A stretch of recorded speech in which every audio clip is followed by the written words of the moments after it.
आज की पहली और बड़ी खबर पंचकुला से है, जहां आयोजित उत्कृष्ट खिलाड़ी सम्मान समारोह में मुख्यमंत्री नायब सिंह सैनी शामिल हुए। वहीं चंडीगढ़ में हरियाणा प्रदेश कांग्रेस मुख्यालय पर कांग्रेस की जनरल बॉडी की बैठक आयोजित होगी। पीडब्ल्यूडी मंत्री रणबीर गंगवा ने प्रधानमंत्री नरेंद्र मोदी हरियाणा के दौरे को लेकर हरियाणा न्यूज से खास बातचीत की। अंत में हम आपको हरियाणा समेत दिल्ली एनसीआर के मौसम का हाल बताएंगे।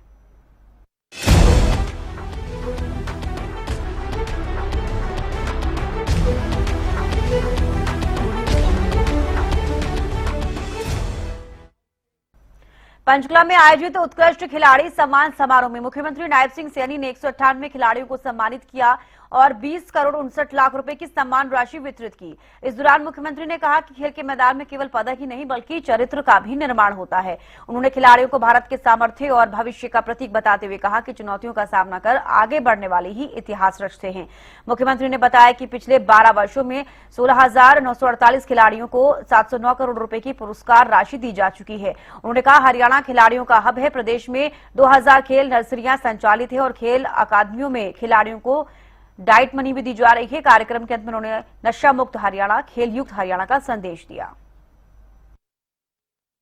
पहचान होनी चाहिए। साथियों, जैसा हमारे देश के यशस्वी प्रधानमंत्री आदरणीय नरेंद्र मोदी जी ने कहते हैं कि खेल आपको जीतने से ज्यादा हार से निपटना सिखाते हैं। आदरणीय प्रधानमंत्री जी बोलते हैं खेल आपको जीतने से ज्यादा हार से निपटना सिखाते हैं। खेल आपको हार के बाद हिम्मत से न हारना साथियों सिखाते हैं। ये आदरणीय प्रधानमंत्री जी ने कहा है। साथियों, याद रखिएगा कि यही नहीं हारता तो मैदान में गिरता है और वह हारता है जो उठने का हौसला छोड़ देता है। वो व्यक्ति हारता है जो गिर गया और उसमें उठने का हौसला नहीं है। साथियों, वो व्यक्ति हारता है जो गिर करके उठ गया, उसे वो साथियों आगे बढ़ता है। 1500 से लेकर के 2000 रुपए तक मासिक छात्रवृत्ति देने का काम वो हमारी सरकार कर रही है और 25 ऐसे आवासीय खेल अकादमियां हैं जिनको हम 500 रुपए प्रतिदिन डाइट मनी के रूप में उनको दी जा रही है।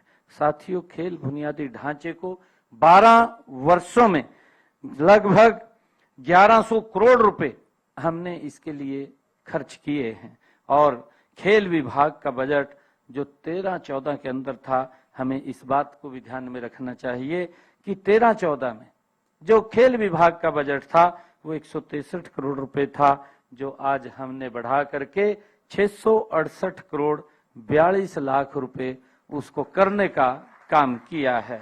साथियों, इसी पंचकुला के अंदर हम सब जानते हैं कि ताऊ देवीलाल खेल परिसर के अंदर 10 करोड़ रुपए की लागत के साथियों उत्तर भारत का पहला ए स्टार चैंपियन प्रशिक्षण एवं पुनर्वास केंद्र भी हमने यहां स्थापित किया है। गंभीरता से सरकार काम कर रही है कि हमारा युवा वो नशे में न फंसे।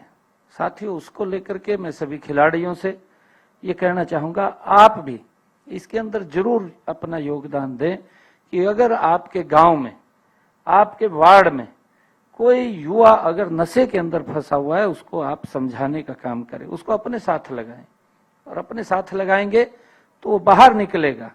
और मेरा आग्रह है, हरियाणा सरकार उसको लेकर के अलग अलग सेक्टर्स के अंदर काम कर रही है।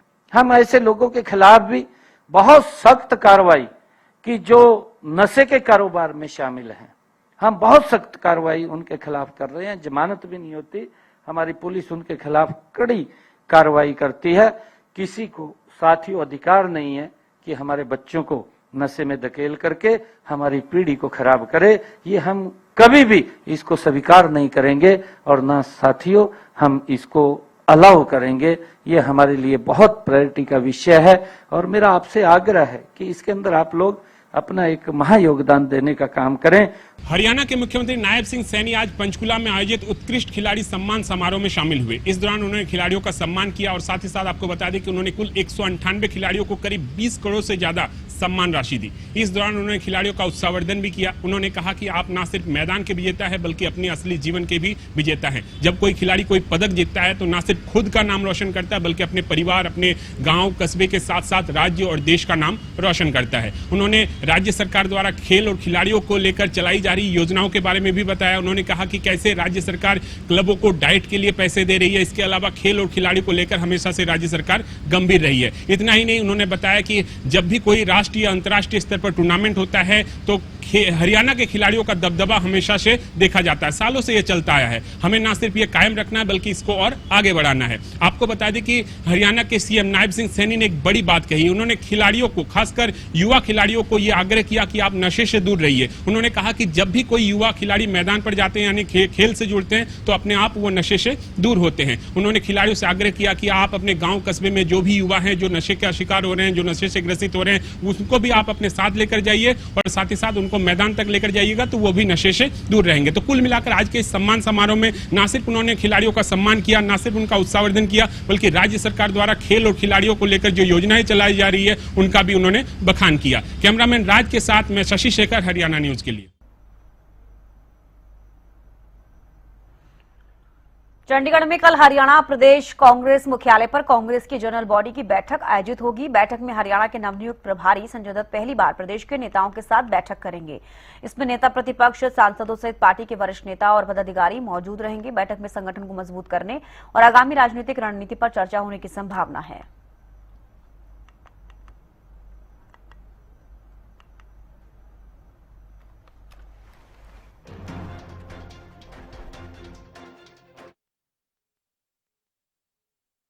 होगी और बैठक में कल कांग्रेस की जनरल बॉडी की बैठक होगी और बैठक के अंदर मुख्य अतिथि के तौर पर नवनियुक्त प्रभारी संजय दत्त पहुंचेंगे और इस बैठक के अंदर नेता प्रतिपक्ष भूपेंद्र सिंह हुड्डा और कुमारी शैलजा सांसद और रणदीप सिंह सुरजेवाला सांसद, दीपेंद्र हुड्डा सांसद सहित जो है कई नेता इसके अंदर जो है शामिल होंगे और प्रदेश अध्यक्ष राव नरेंद्र भी इस बैठक के अंदर शामिल रहेंगे और बैठक के बाद संजय दत्त विधायकों और सांसदों से जो है अलग अलग कह सकते हैं कि 1-to-1 मुलाकात करेंगे और ये जो दौरा है नवनियुक्त प्रभारी का संजय दत्त का ये कह सकते हैं कि पहला दौरा है ये और इस दौरे के दौरान ये 4 दिवसीय दौरा रहने वाला है। 8 तारीख से 12 तारीख तक ये दौरा चलेगा और विभिन्न कार्यक्रमों में, अलग अलग कार्यक्रमों में जो है प्रभारी संजय दत्त जो है शिरकत करेंगे। उनमें अलग अलग कार्यक्रम है, सांसदों से मुलाकात करनी है, विधायकों से मुलाकात करनी है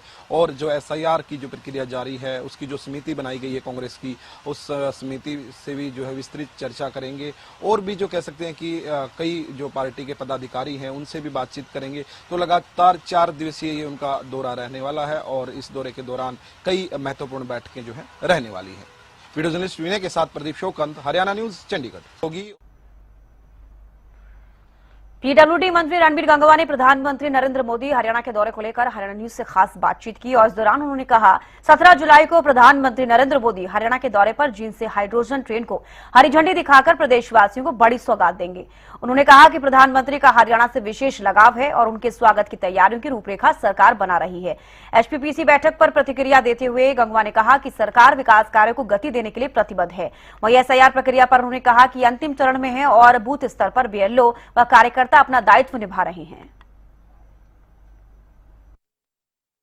आने वाली 17 तारीख को PM मोदी जींद दौरे पर पहुंच रहे हैं। खास बातचीत करने के लिए हमारे साथ कैबिनेट मंत्री रणबीर गंगवा हैं। गंगवा साहब, किस प्रकार की तैयारियां हैं और क्या माना जाए ये हरियाणा को कोई बड़ी सौगातें भी जो है मिल सकती हैं? देखिए, हमारे लिए बड़ी खुशी की बात है कि माननीय हमारे देश के यशस्वी प्रधानमंत्री आदरणीय नरेंद्र मोदी जी 17 जुलाई को जींद आ रहे हैं और वो भारत की पहली हाइड्रोजन जो रेल है जो जींद से सोनीपत के लिए जाएगी उसको हरी झंडी दिखाएंगे, उसको शुरू करने के लिए जो है आ रहे हैं। ये हमारे लिए बहुत खुशी की बात है और स्वाभाविक है जब माननीय प्रधानमंत्री जी आएंगे तो और भी बहुत सी सौगातें जो है दे करके जाएंगे। कई जो है उद्घाटन शिलान्यास जो है उनसे सरकार अपने स्तर पे तैयारी कर रही है, वो करवाने का काम करेगी। और माननीय हमारे प्रधानमंत्री जी का हरियाणा से विशेष लगाव है क्योंकि वो बहुत बार हरियाणा प्रदेश के अंदर जो आए हैं, और जब भी वो आते हैं तो एक नई ऊर्जा दे करके जो है कार्यकर्ताओं में और वर्करों में दे करके जाते हैं। तो हमारे लिए बहुत ही खुशी की बात है और हम बेसब्री से इंतजार कर रहे हैं कि माननीय प्रधानमंत्री जी आएंगे और उनके स्वागत के लिए पूरा हरियाणा तैयार रहेगा। सर, सुरक्षा को लेकर तमाम जो तैयारियों को लेकर जो बैठकें हैं वो हो गई हैं या होंगी, किस प्रकार की जो बैठकें जो रहने वाली हैं? नहीं, अभी तो प्रोग्राम आया है और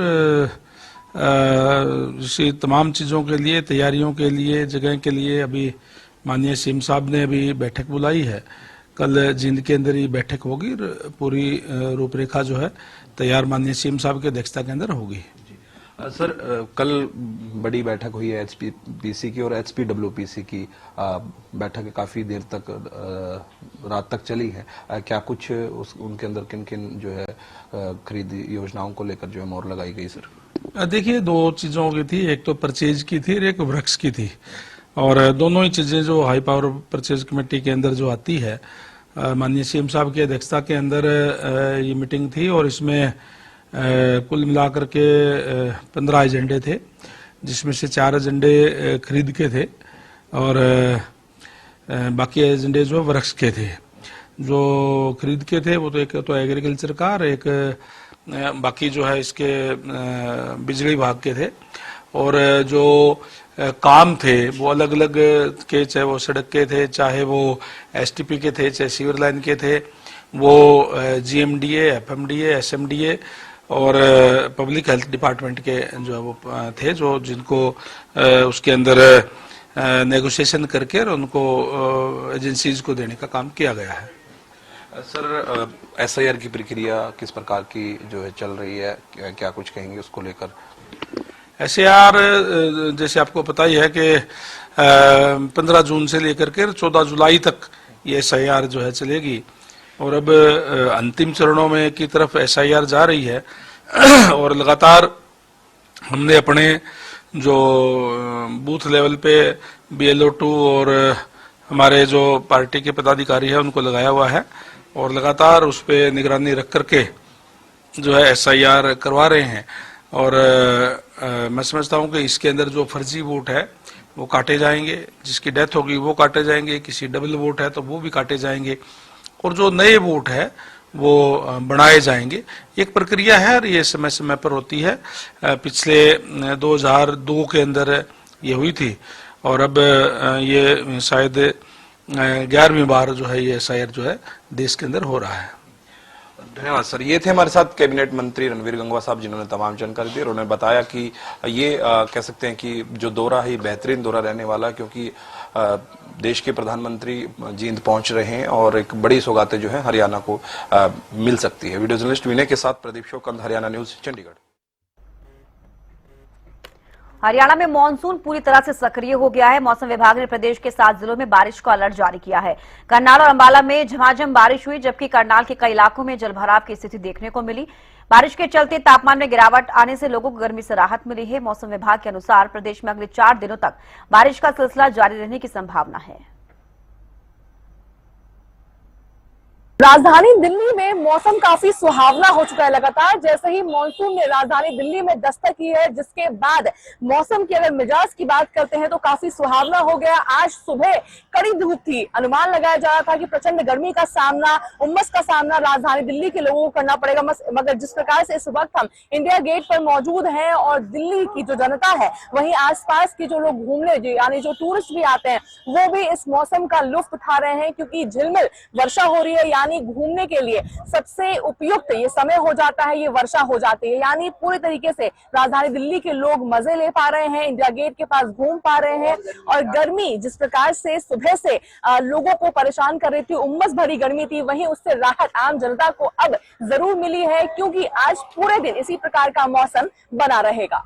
दिल्ली से हरियाणा न्यूज के लिए अपराजिता श्री, इंडिया गेट। हरियाणा में लगातार मौसम परिवर्तनशील बना हुआ है और जुलाई महीने से शुरुआत से ही बारिश देखने को मिल रही है। जिस प्रकार से लगातार भीषण गर्मी का प्रकोप करनाल की जनता झेल रही थी, उसी तरह से जिस तरीके से जुलाई महीने में बारिश की शुरुआत हुई, कहीं ना कहीं भीषण गर्मी के प्रकोप से राहत मिलती नजर आ रहा है। वहीं वहीं भी बारिश भी सरकार के दावों की पोल खोलते नजर आई है। तस्वीरों के माध्यम से भी देख सकते हैं किस प्रकार यहाँ पर पूरे करनाल के चारों तरफ है जल भराव की स्थिति बनी है। किस प्रकार से यहाँ पर जिला प्रशासन दावे करता हुआ नजर आ रहा था कि, और लगातार करनाल के उपायुक्त जो है आनंद कुमार शर्मा भी औचक निरीक्षण करते हुए नजर आ रहे थे और ड्रेन और नालियों की जो सफाई करने का जो 30 जून तक एक अभियान चलाया गया था, जिसके चलते अभियान में दावे भी किए गए थे कि बड़े बड़े पूरी जो मरम्मत कार्य भी बड़ी तेजी से कर रहे हैं और ड्रेन की सफाइयां भी बड़े जोरों शोरों से चल रही है, मगर वे सरकार के और प्रशासन के दावे खोलते हुए नजर आ रहे हैं। जिस प्रकार से लोगों को जल भराव की स्थिति का सामना करना पड़ रहा है, उसी तरीके से आने जाने में लोगों को दिक्कतों का सामना करना पड़ रहा है। आप तस्वीरों के माध्यम से भी देख सकते हैं किस प्रकार यहाँ पर पूरी तरह से पूरी सड़क पर जल भराव होता हुआ नजर आ रहा है और पानी के कोई निकासी की सुविधा नहीं है। लगता है कि पूरी जो ड्रेन है, जो नाले हैं, पूरी तरह से ओवरफ्लो होते हुए नजर आ रहे हैं।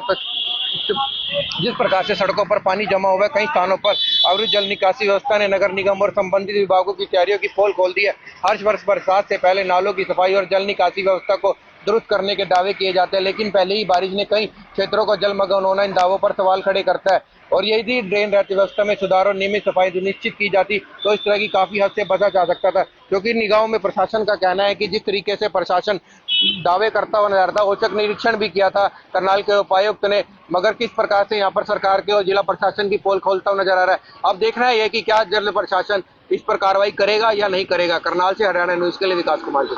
सुबह का समय है, इस समय तापमान जो है 31 डिग्री दर्ज किया जा रहा है। कल जिस तरीके से बरसात हुई थी, प्रदेश के कई हिस्सों में बरसात हुई थी, तो उसके बाद जो है टेम्परेचर में जरूर गिरावट दर्ज की गई है। तो ऐसे में लोग जो है राहत भरी सांस लेते हुए भी जरूर नजर आए। अभी भी कह सकते हैं कि मौसम जो है लगातार जो है बदलता हुआ नजर आ रहा है। कभी धूप निकल रही है तो कभी बादल मंडराते हुए नजर आ रहे हैं। कल जिस तरीके से बरसात हुई थी, लोगों ने राहत भरी सांस जरूर लेते हुए नजर आए थे। इसके साथ साथ जो है किसानों के चेहरे भी खिलते हुए भी नजर आए। इसके साथ बात की जाए तो प्रदेश के कई हिस्सों से जल भराव की स्थिति भी सामने आई है। देखिए, कह सकते हैं कि जो दावे किए गए थे प्रशासन की तरफ से कि जल भराव की स्थिति नहीं देखने को मिलेगी, प्रदेश के कई हिस्सों से जो है जल भराव की जो है तस्वीरें सामने आई है, जिसकी वजह से जो दावे किए जा रहे थे प्रशासन की तरफ से कि जल भराव की स्थिति नहीं देखने को मिलेगी, वो कह सकते हैं कि दावे किए जा रहे थे वो धरातल पर बिल्कुल जो है 0% दिखाई दे रहे हैं। तो ऐसे में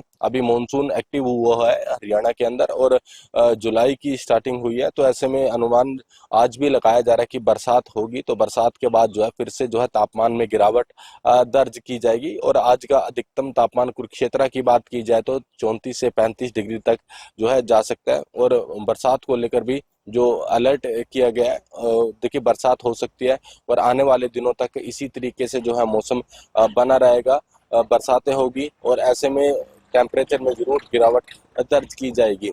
तो कह सकते हैं कि लोगों के लिए राहत भरी सांस जरूर है, क्योंकि काफी समय से लोग इंतजार कर रहे थे कि कब बरसात आए और कब इस गर्मी की मार से जो है बच सके। अभी फिलहाल जो है तापमान, सुबह का तापमान जो 31 डिग्री दर्ज किया जा रहा है और अभी मौसम कुछ समय पहले जो है धूप निकली हुई थी, अब बादल मंडराते हुए नजर आ रहे हैं। इस बार मौसम में काफी परिवर्तन देखने को मिला है। नौ तपा के बीच में बरसातें देखने को मिली है और मानसून के बीच में भी काफी गर्मी भरी जो है कह सकते हैं कि उमस भरी गर्मी की मार जो है लोगों को झेलनी पड़ी है। तो ऐसे में कह सकते हैं कि आने वाले जो समय है उसमें जो है अधिक मात्रा में जो है बरसात होगी। किसानों के चेहरे भी खिलते हुए नजर आ रहे हैं, क्योंकि धान की फसल की अभी उगाई चल रही है और अधिक से अधिक मात्रा में पानी की जरूरत होती है।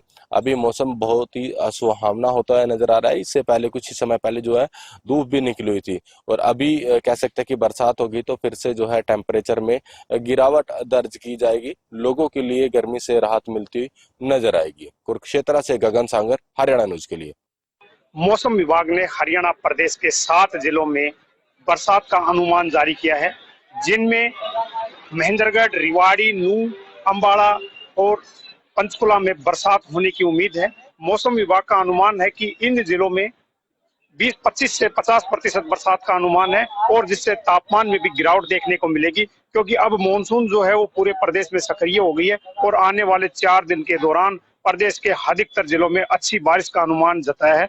लेकिन पिछले 3-4 दिन से महेंद्रगढ़ जिले की बात करें तो तापमान में लगातार वृद्धि देखने को मिली है और महेंद्रगढ़ जिले का तापमान 36.8 डिग्री बना हुआ है। वहीं न्यूनतम तापमान में भी वृद्धि देखने को मिली और 26.3 डिग्री न्यूनतम तापमान बना हुआ है। लेकिन अभी आने वाले 11 जुलाई तक प्रदेश में मॉनसून जो है वो पूर्ण रूप से सक्रिय हो जाएगी और जिससे अच्छी बरसात होने का अंदेशा। हमारे साथ स्थानीय लोग भी हैं। सर, मौसम कैसा है फिलहाल और कितने तापमान में वृद्धि हो रही है? तेज उमस है जी, गर्मी हो रही है, बहुत तेज उमस है, सांस नहीं लिया जा रहा, लाइट सब बार बार कट जाए है।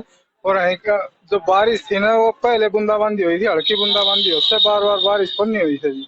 बारिश में समस्या हो रही बहुत ज्यादा, दे को खैर चलन ला जाए अपने आप। बिल्कुल, ये थे स्थानीय लोग जो बता रहे थे कि उमस भरी गर्मी का सामना करना पड़ रहा है क्योंकि पिछले 3 दिन के दौरान बरसात नहीं होने की वजह से लगातार तापमान में भी वृद्धि देखने को मिल रही है, जिससे बिजली के कट भी लगातार देखने को मिल रहे हैं और उससे भी काफी परेशानियां जो है वो स्थानीय लोगों को हो रही है। लेकिन अभी 4 दिन के दौरान प्रदेश के बरसात अच्छी होने की उम्मीद है, जिससे तापमान में भी गिरावट देखने को मिलेगी क्योंकि मौसम विभाग का कहना था कि जुलाई के पहले सप्ताह के अंदर जो मानसून थी वो कमजोर पड़ गई थी, जिसके वजह से बरसात जो थी वो हल्की हुई है। लेकिन अब अगले सप्ताह के दौरान पूर्ण रूप से जो मानसून है वो एक्टिव हो गई है और उससे प्रदेश के अधिकतर जिलों में अच्छी बरसात होने की उम्मीद है, जिससे तापमान में भी गिरावट देखने को मिलेगी, जिससे उमस भरी गर्मी से लोगों को राहत मिलेगी। हरियाणा न्यूज के लिए कनीना से राजीव सुल्तानिया। मानसून की दूसरी बरसात में एक बार फिर प्रशासन के खोखले दावे कहीं ना कहीं वो देखने को मिल रहे हैं और प्रशासन की लापरवाही देखने को मिल रही है। मेरे पीछे आप तस्वीर देख सकते हैं गुरुग्राम का सबसे हाई प्रोफाइल जो एरिया है सिविल लाइंस, उसका ये दृश्य है। आप देख सकते हैं 2 गाड़ी, एक फॉर्च्यूनर और दूसरी तस्वीरों में आप देख सकते हैं कि स्कॉर्पियो प्रशासन की लापरवाही के चलते जो है वो कहीं ना कहीं इन गड्ढों के अंदर वो धंसती हुई नजर आ रही है। तमाम जो लोग हैं बड़ी जद्दोजहद के बाद इन वाहनों को यहाँ से निकालने में मशक्कत कर रहे हैं। आपको बता दूं, गुरुग्राम नगर निगम कमिश्नर, उसके साथ साथ जिला उपायुक्त और कैबिनेट मंत्री राव नरबीर सिंह का आवास भी इसी रोड पर है। तस्वीरों में साफ तौर पर आप देख सकते हैं कि इस प्रशासन की लापरवाही के चलते लोगों को परेशानी उठानी पड़ रही है। ये जो है इलाका सबसे वीआईपी है गुरुग्राम का और आप देख सकते हैं सिविल लाइन का यहाँ पर काम चल रहा था, लेकिन खाना पूर्ति कर इसको छोड़ दिया गया, जिसका खामियाजा आप तमाम जो वाहन चालक हैं वो भुगतते हुए नजर आ रहे हैं। सामने तस्वीरों में आप देखेंगे तो एक स्कॉर्पियो गाड़ी भी कहीं ना कहीं इस लापरवाही का शिकार हो रही है। जिस तरीके से बरसात हुई और उस बरसात के साथ साथ कहीं ना कहीं लोगों को अब परेशानी उठानी पड़ रही है और आप अंदाजा लगा सकते हैं कि किस तरीके से बरसात के बाद एक बार फिर प्रशासन के जो खोखले दावे हैं वो कहीं ना कहीं देखे जा सकते हैं। बहरहाल अब देखना यह होगा कि इस बरसात के बाद किस तरीके का एक्शन इन अधिकारियों के ऊपर सरकार लेती हुई नजर आएगी। गुरुग्राम से कैमरामैन राहुल के साथ संजय राठौर।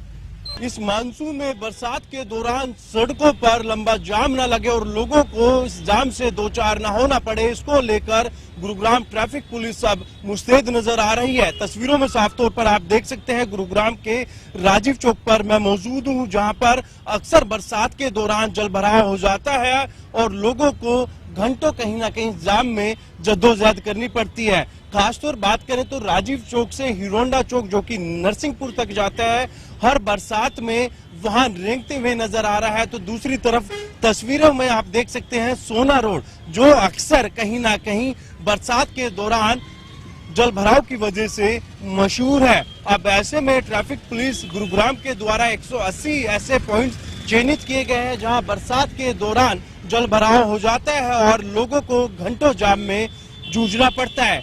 अब अतिरिक्त ट्रैफिक पुलिस के जवानों की जहां तैनाती की गई है, दूसरी तरफ अब उन पॉइंट्स पर ट्रैफिक पुलिस की पैनी नजर रहने वाली है, क्योंकि तमाम विभागीय अधिकारियों को भी लेटर ट्रैफिक पुलिस के द्वारा लिखे गए हैं, वो चाहे नगर निगम हो, जीएमडी हो या फिर एनएचआई के अधिकारियों को लेटर लिखे गए हैं कि इस मानसून से पहले ही तमाम उन पॉइंट्स पर अपने इंतजामात पर्याप्त करें, जिससे कि पानी की निकासी तय समय पर हो सके। बहरहाल देखने वाली बात ये होगी कि हर बरसात से पहले तमाम अधिकारी गुरुग्राम की जनता से दावे और वादे करते नजर आते हैं, लेकिन एक ही बरसात में तमाम दावे और वादे धुलते नजर आते हैं। गुरुग्राम से कैमरामैन राहुल के साथ संजय राठौर। रुकने छोटे से ब्रेक के लिए जल्द लौटेंगे।